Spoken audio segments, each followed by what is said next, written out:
그 중에 어떤 사람이 바리새인들에게 가서 예수께서 하신 일을 알렸다. 이게 무슨 문제될 것은 하나도 없는 그런 상황입니다. 많은 유대인들이 예수를 믿었고, 특별히 마리아에게 와서 예수께서 하신 일을 본, 마리아에게 왔기 때문에 예수께서 하신 모든 일들을 볼 수가 있었던 것이죠.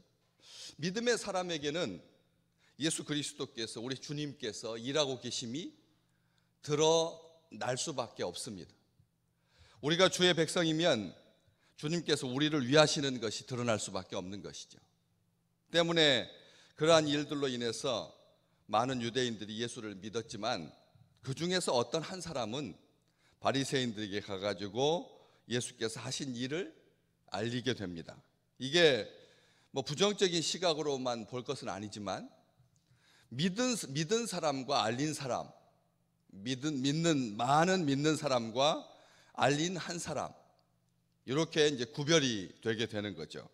그렇게 바리새인들에게 가가지고 예수께서 하신 일을 알리니까 대제사장들과 바리새인들이 사내들인 공회를 모으게 됩니다. 그렇게 해서 이 일이 진행되는데 53절 결론적으로 말하자면, 그날부터, 그 예수님께서 행하신 모든 일을 알린 날부터 사람들은 예수를 죽이려고 모의했다. 이렇게 요한은 기록하고 있습니다. 다 들을 것 같아도 한 사람은 제대로 듣는 것이 아니라 나쁘게 말하고 부정적으로 말하고 그리고 고발하고 고소한 사람이 있었다는 거죠. 참 중요한 것입니다. 우리가 같이 신앙생활 하는데도 다 믿음으로 아멘 하면서 받기도 하지만, 또 어떤 사람은 그 말에 대해서 어떻게 하면 꼬투리를 잡을까? 어떻게 하면 저 사람을 무너뜨릴까? 어떻게 하면 저 사람을 죽일까? 이런 생각을 하는 사람도 있다는 것이죠. 참 놀랍지 않습니까? 사람인데 다 같이 사랑하고 아끼며 존중하는 것이 아니라, 누군가는 그 속에서 불법 촬영을 해가지고 그 목소리를 녹음해서 그래서 나쁜 쪽으로 이용하려고 하는 사람이 있다라고 하는 것입니다. 저는 이걸 우리는 기억하셔야 합니다. 우리가 말조심해야 된다라고 하는 것이 그런 사람들이 두려워서 할 말을 못하는 것이 아닌데, 어쨌든 공적으로 우리가 하는 모든 말들은 인터넷과 그 다음에 소셜 네트워크를 통해서 온 세상에 퍼지게 되어 있습니다. 이 시대는. 그렇기 때문에 공적인 용어의 사용은 자제하고 조심할 필요가 있는 것이죠. 어쨌든 우리 주님께서 그런 사람이 있다라고 하는 것을 누가복음 16장에 보면, 모세와 선지자들의 말을 믿지 않는 자들, 모세와 선지자들의 말을 믿지 않는 자들, 다시 말하면 하나님의 말씀을 믿지 않는 사람들은 죽은 자가 살아나서 권할지라도 듣지 않을 거다. 우리 주님께서 하신 말씀입니다. 하나님의 말씀을 믿지 않는 사람들은 죽은 자가 살아나서 권한다고 해도 듣지 않는다. 아무리 기적과 표적을 행하고 그리고 하나님의 아들이라고 하는 것을 드러낼지라도 듣지 않을 사람은 안 듣게 된다는 것입니다. 이 사람이 가서 이르는 바람에, 고발하는 바람에, 알리는 바람에, 정보를 제공하는 바람에 이 사람이 유대인들 속에 섞여 있어서 예수님께서 하시는 모든 과정들을 잘 봤을 텐데도 불구하고, 이렇게 정확한 정보였는데도 하나님의 아들, 우리 주님께서 바로 위에서 그렇게 말씀을 하셨거든요. 내가 이렇게 말하는 것은 아버지께서 나를 보내신 것을 그들로 믿게 하려고 하는 거다. 42절 말씀에 우리 주님께서 그렇게 말씀하셨는데, 아버지께서 아들을 보내신 것을 사람들이 믿게 하려고 그렇게 말씀하셨다. 아버지께서 항상 내 말을 들으시는 줄을 내가 알았나이다. 아버지여, 내 말을 들으신 것을 감사합니다. 우리 주님께서 일부러 사람들이 들으라고, 이게 본래의 마음이었지만 숨기지 아니하시고, 또 그걸 굳이 사람들한테 드러낼 필요가 없으니까 조용히 아버지께 모든 것을 들어주신 것을 감사합니다, 이렇게 그냥 기도하시거나 묵상하셔도 되는데 사람들한테 말했거든요. 사람들이 들리도록 큰 소리로 말을 하셨습니다. 그랬는데 이것을 통해서 사람들이 믿기를 원했는데도 불구하고 믿지 않을 사람은 하나님의 아들이 와서 그렇게 말해도 안 믿는다는 거예요. 참 놀랍죠.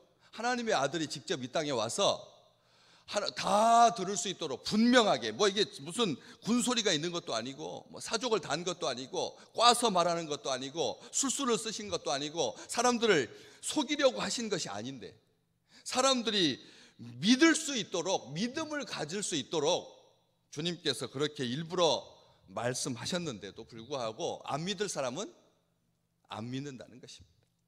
그래서 이 사건을 통해서 대제사장들, 늘 우리 말씀 들을 때마다 확인하시지만 대제사장은 종신직입니다.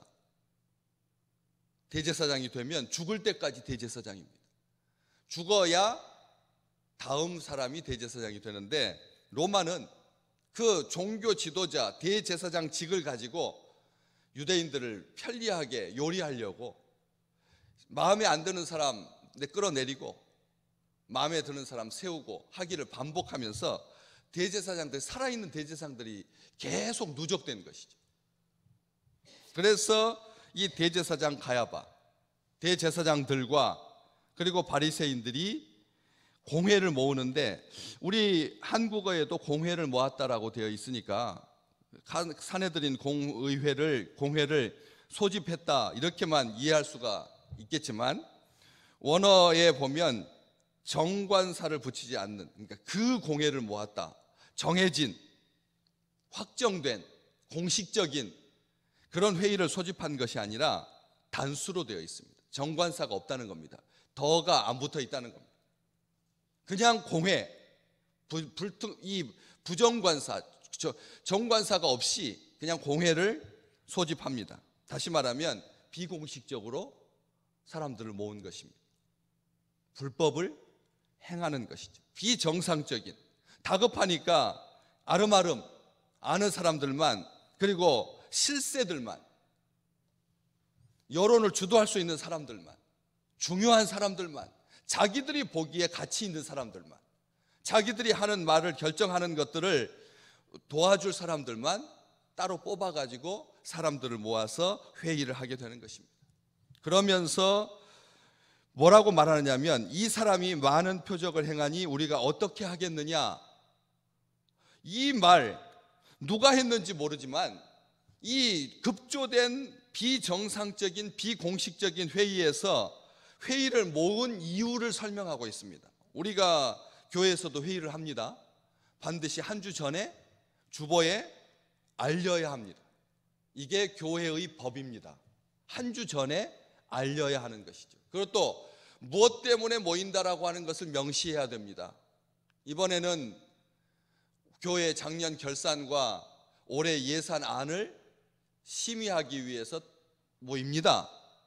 이렇게 알려주고 모이는 거죠. 그럼 알려지지 않은 어떤 안건을 가지고 하려고 하면 사전에 그런 준비들이 다 돼 있어야 하고 사람들도 익히 알고 있어야만 합니다. 그런데 이 공회에서 이 회의를 모은 이유가 뭐냐면, 이 사람이, 예수가 많은 표적을 행하니 우리가 어떻게 하겠느냐. 만일 그를 이대로 두면 모든 사람이 그를 믿을 것이고, 그리고 로마인들이 와서 우리 땅과 민족을 빼앗아 가리라. 이게 비공식적인 불법적인 이 회의가 모이게 된 이유인 것입니다. 우리는 이것을 기억하셔야 됩니다. 다시 말하면 자기들이 먼저 인정을 한 겁니다. 예수님께서 많은 표적을 행했다는 것을. 예수 그리스도가 많은 표적을 행했다라고 하는 것을 자기들이 인정한 꼴이 되었다는 것입니다. 놀랍죠? 이 세상의 악한 음모들이 자기들이 굉장히 정교하고 그리고 아주 기술적이고 그리고 아주 압도적일 거라고 생각하지만, 하나님은 그 일을 통해서도 하나님의 아들이 많은 표적을 행하셨다라고 하는 것을 드러나게 하셨다는 것입니다. 우리는 이것을 기억해야 됩니다. 그러면서 우리가 어떻게 하겠느냐, 이 말이 틀린 말입니다. 왜냐하면 이런 상황이면 어떻게 표현했냐면 우리가 어떻게 해야 하겠느냐 이렇게 해야 되죠. 어떻게 하겠느냐라고 하는 이 말은 죽일 수밖에 없다는 뜻이죠.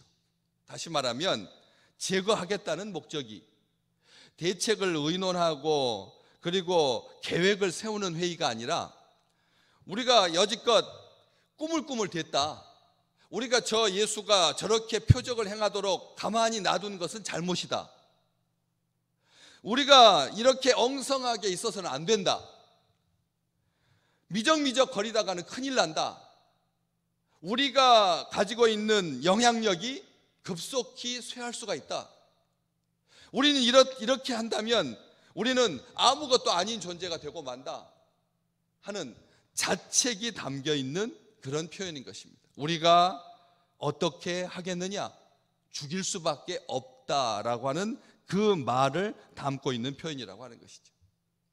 그러면서 이어서 하는 말이 48절, 그를 이대로 두면 모든 사람이 그를 믿을 거다.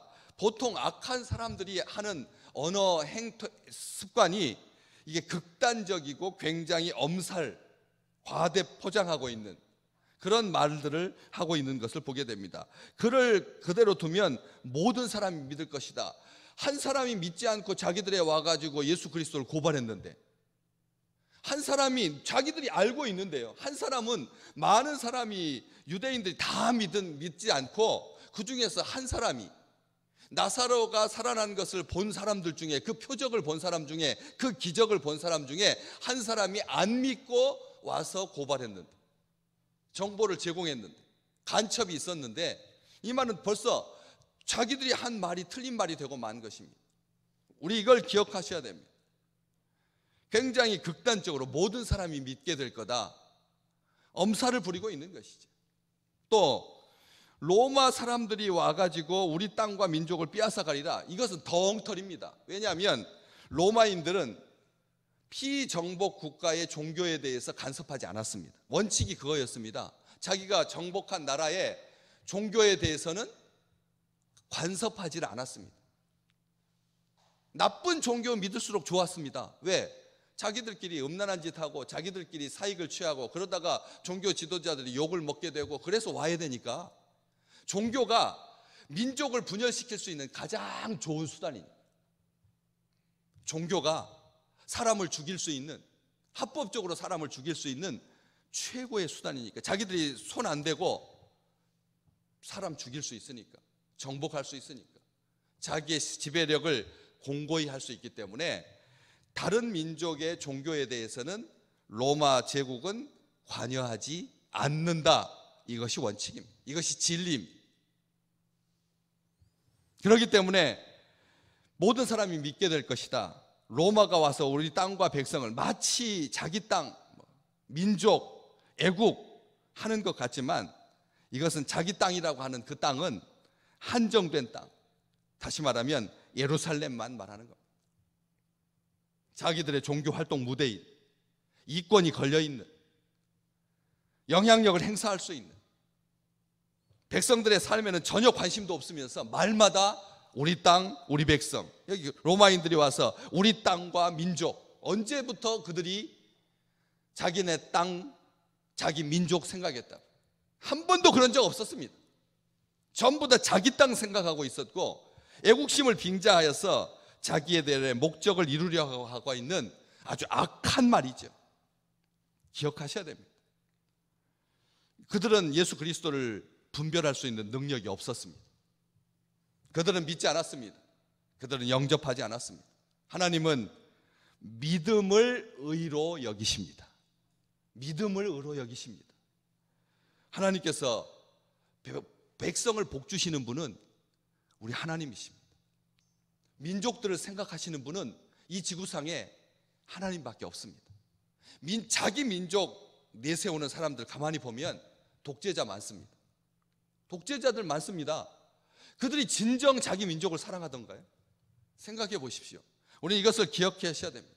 백성들을 모으시고 백성들에게 복 주시고 민족을 세우시고 믿음을 귀하게 보시는, 한 사람 한 사람의 믿음을 귀하게 보시는 우리 하나님께서 우리를 사랑하셔서, 우리 민족을 사랑하시고 열방을 사랑하셔서 이제 온통 뉴스의 절반이 우한에서 시작된 그 코로나 바이러스로 막 정신이 없습니다.